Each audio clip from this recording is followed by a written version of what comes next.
Kami sangat kecewa dengan ketidakdatangan dari Pak Jokowi ya, yang membawa ijazah katanya asli, katanya lulusan UGM, dan ketidakhadiran pihak UGM juga yang seharusnya bisa menjelaskan atau memiliki kesempatan yang sangat luas untuk meyakinkan publik, tetapi itu semua tidak dimanfaatkan, sayang sekali ya.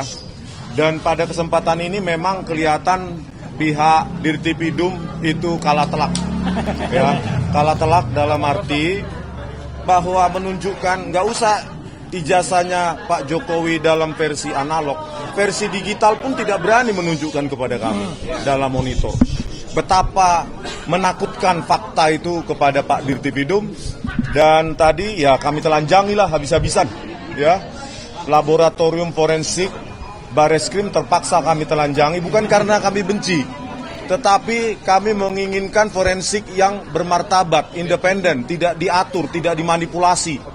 Bahkan tidak, Kapolri pun harusnya tidak boleh punya otoritas mengatur hasil dari forensik.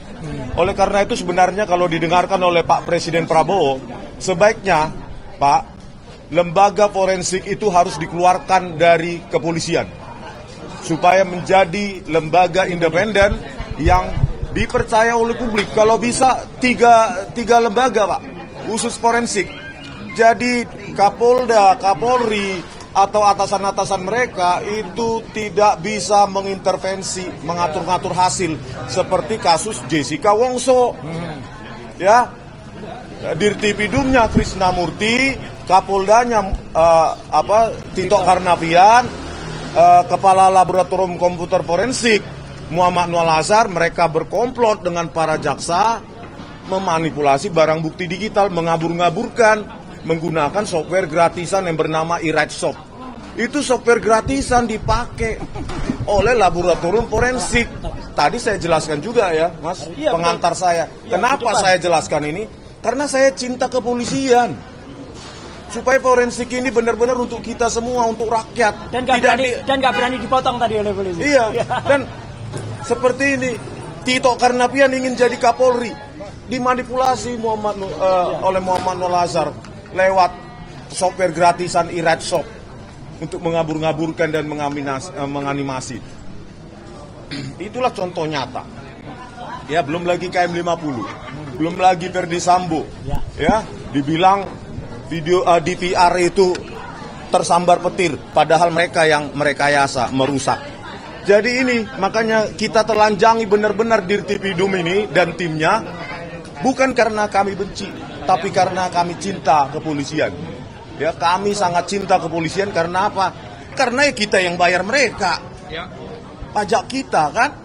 Kami jelaskan tadi bagaimana menganalisa lintasan stempel, kok nggak ada, ya kok nggak ada itu kanal rednya, padahal harusnya stempel pas foto dulu baru stempel.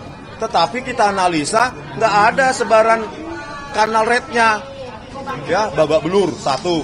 Yang kedua babak belur juga. Ada deep fake forgery, babak belur juga. Ya, masalah skripsi juga babak belur. Yang mengatakan, yang disimpulkan secara prematur, lembar pengesahan skripsi Joko Widodo hanya diraba, dirasakan ada cekungan, disimpulkan hanya hand press dan letter press, dan nggak bisa dijawab hari ini.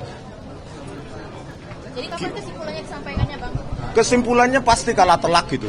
Ya, apapun hasilnya, karena memang tadi sempat Dirtipidum melirik saya ke belakang waktu saya merepresentasikan, seolah-olah memohon ampun Bang. Seolah-olah ya? Iya, seolah-olah ampun Bang, cukup lah Bang, jangan kulitin terus Bang, ampun Bang. Jadi Wirawasidi menyampaikan kapan menyampaikan kesimpulan dari gelar. Ya, kapanpun itu, saya kira Karwasidik harus fair. Ya, banyak sekali celah-celah yang mengatakan bahwa kesimpulan dari forensik Bareskrim Polri yang diumumkan oleh Dirtipidum itu sangat-sangat prematur. Kalau berani periksa Pak Iman Raharjo, bagaimana kiosnya itu yang menjadi calo dokumen palsu di Pasar Pramuka Pojok. kaitannya atau korelasinya dengan lompatan kuantum karirnya menjadi komisaris dan wakil menteri desa kalau tidak ada hubungan jasanya dengan Joko Widodo? Panggil semua dong. Periksa semua, karena ini sudah pasti palsu. Kalau nggak palsu, pasti dibawa tadi. Ditampilkan digital aja nggak berani. Bang, tadi ini berarti udah selesai ya gelar perkara khusus? Sudah selesai. Sementara selesai. Yakinlah itu palsu. Karena bayangkan, hanya menampilkan versi digital aja nggak berani. Maju. Versi digital. Takut. Kami analisa dalam cuma pakai mata aja takut. Satu lagi, sebelum Pak Rizal Fadila, ada satu hal yang sangat konyol tadi disampaikan oleh kuasa hukum mereka. Jadi menurut mereka, ijazah itu bisa dianggap asli kalau UGM sudah menyatakan asli. KPU sudah mengatakan asli. Padahal UGM itu hanya melegalisasi, jadi bukan menyatakan asli. Dan mereka mengatakan, mereka menggunakan analogi yang sangat konyol. Jadi kalau misalnya pemeriksaan jenazah, ya jenazah sudah cukup pakai visum, otopsi selesai. Kan nggak perlu ijazah jenazahnya dihadirkan. Nah itu konyol. Jenazahnya perlu dihadirkan. Contoh kasus Joshua, ya kan? Otopsi bisa salah, visum bisa salah. Maka ini jangankan jenazah, ijazahnya harusnya dihadirkan dan akan terbukti kalau ijazah dihadirkan itu terbukti akan palsu. Pak Rizal, monggo.